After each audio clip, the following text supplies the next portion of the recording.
Sir जी हम लोग को बचाइए सर जी, हम लोग को मार दे रहा है, सबका घर लूट कर रहा है, सबका घर में आग लगा दे रहा है, बीवी बाल बच्चे सब खत्म हो जा रहा है सर जी। आप लोग हम लोग को बचाइए। डैम हड़बड़ है ना सर जी, वो अभिषेक बनर्जी का कॉन्स्टिट्यूएंसी है, यहाँ पर सबका घर आग लगा दे रहा है, सब हिंदू का घर, कोई हिंदू का घर नहीं छोड़ रहा है, सबका घर पे आग लगा दे रहा है। নমস্কার, আমি ভারতীয় জনতা পার্টির একজন সাধারণ কর্মী হিসাবে আজকে যে পশ্চিম বাংলার পরিস্থিতি, ওই পরিস্থিতিতে আমাদের যে কার্যকর্তা कि जम्मू कश्मीर में जिस प्रकार से 370 धारा हटा दिया गया, एक चूं तक नहीं हुआ, किसी का कोई हिम्मत नहीं हुआ। इतने सालों का पेंडिंग राम मंदिर का फैसला निर्णय आ जाता है, लेकिन उसके ठीक विपरीत पश्चिम बंगाल में एक चुनाव के दौरान इतने कार्यकर्ताओं को बलिदान हम लोगों को देना पड़ रहा है।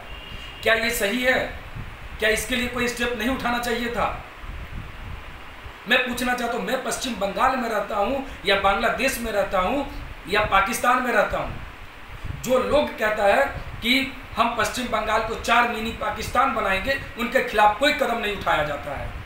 जो माननीय मुख्यमंत्री कहती है कि कोरोना से नहीं मौत हुआ बल्कि मल्टी ऑर्गन फेलियर से मौत हुआ है, उसके ऊपर कोई स्टेप नहीं उठाया जाता है।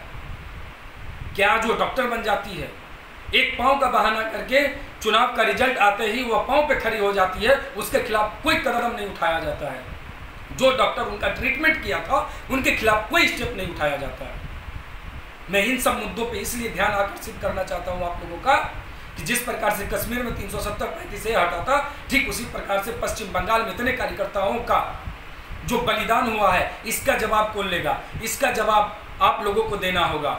अगर कोई सेंट्रल लीडर उनके ऊपर पथराव होता है तो हम लोग मिचिल मीटिंग हर एक चीज निकालते हैं, लेकिन एक साधारण कार्यकर्ताओं को मौत के घाट उतार दिया गया। आप लोग क्या कदम उठाए? मैं पूछना चाहता हूं कि ये मदद हम लोगों को कब तक मिलेगा?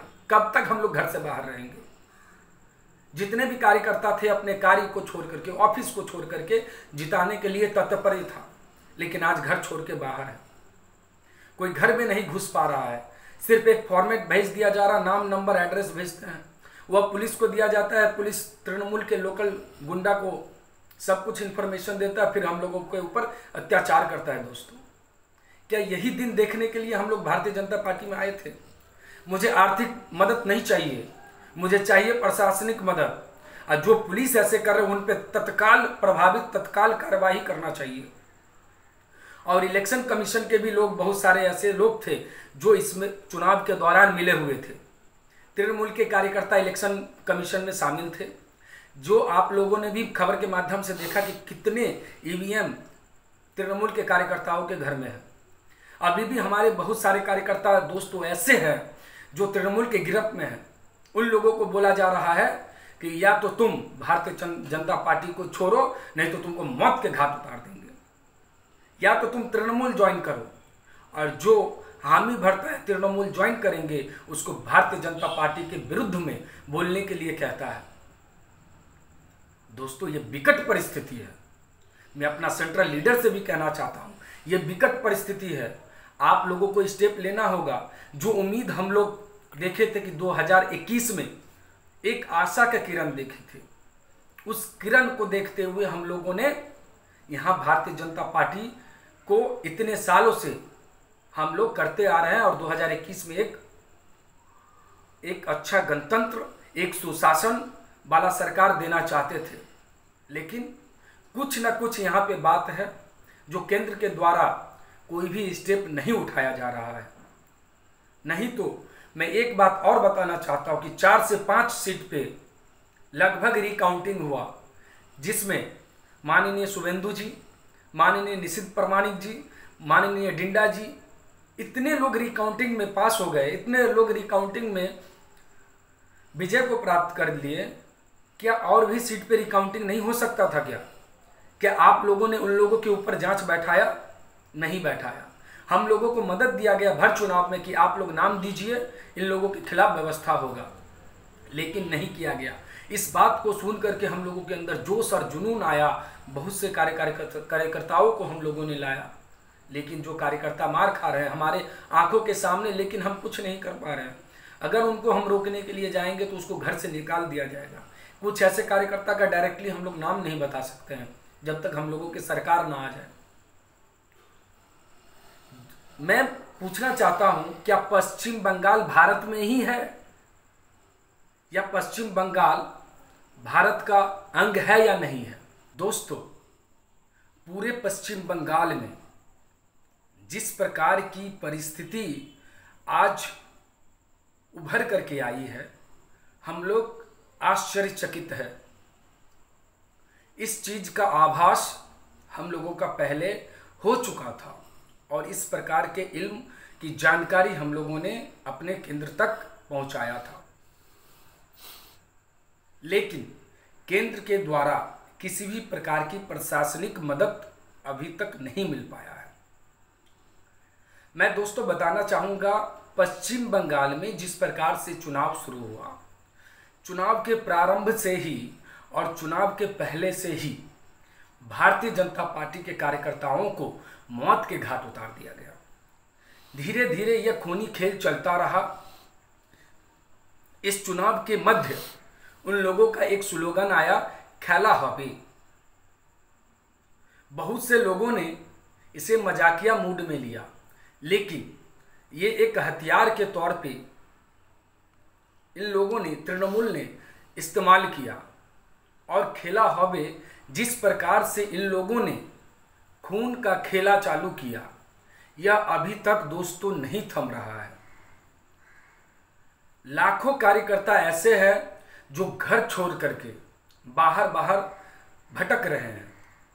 कुछ स्थानीय लीडर ने, कुछ राज्य के लीडर ने कुछ एक स्थान को नियुक्त करके कुछ कार्यकर्ताओं को रहने के लिए और खाने के लिए व्यवस्था किया गया। दुख की बात दोस्तों यह है, जो सक्रिय कार्यकर्ता थे उन लोगों को घर से निकाल करके मारा गया, मौत के घाट उतार दिया गया। परिवार में बूढ़े, बच्चे, हर एक व्यक्ति को नहीं बख्शा गया, सभी को मारा गया। 80-90 साल के बुजुर्ग तक को नहीं छोड़ा गया। ये किस प्रकार की खेला है दीदी? मैं दीदी से पूछना चाहता हूं कि ये किस प्रकार की खेल आपने शुरू की है? पूरे पश्चिम बंगाल में भारतीय जनता पार्टी के कार्यकर्ता बहुत ही डरा हुआ है, सिहमा हुआ है। ऐसी परिस्थिति में चाहिए था केंद्र के द्वारा किसी प्रकार की प्रशासनिक एक हस्तक्षेप करना चाहिए, लेकिन नहीं किया जा रहा है। सिर्फ एकमात्र हो रहा है जवाब, रिपोर्ट। लेकिन ये रिपोर्ट की कार्यवाही पिछले कई सालों से चल रहा है। मैं कुछ और बातों पे आपको ध्यान आकर्षण करना चाहूँगा। जब यहाँ पे सीबीआई आता है तो दीदी के पुलिस के द्वारा उनको भी अरेस्ट कर लिया जाता है। एक आरोपी पुलिस वाले के लिए दीदी धरना पे बैठती है। क्या धरना दे करके, क्या जवाब तलब करके, क्या रिपोर्ट ले करके भारतीय जनता पार्टी का क्या कुछ सुधार हो पाएगा? क्या वो अपने घर में वापस जा पाएंगे?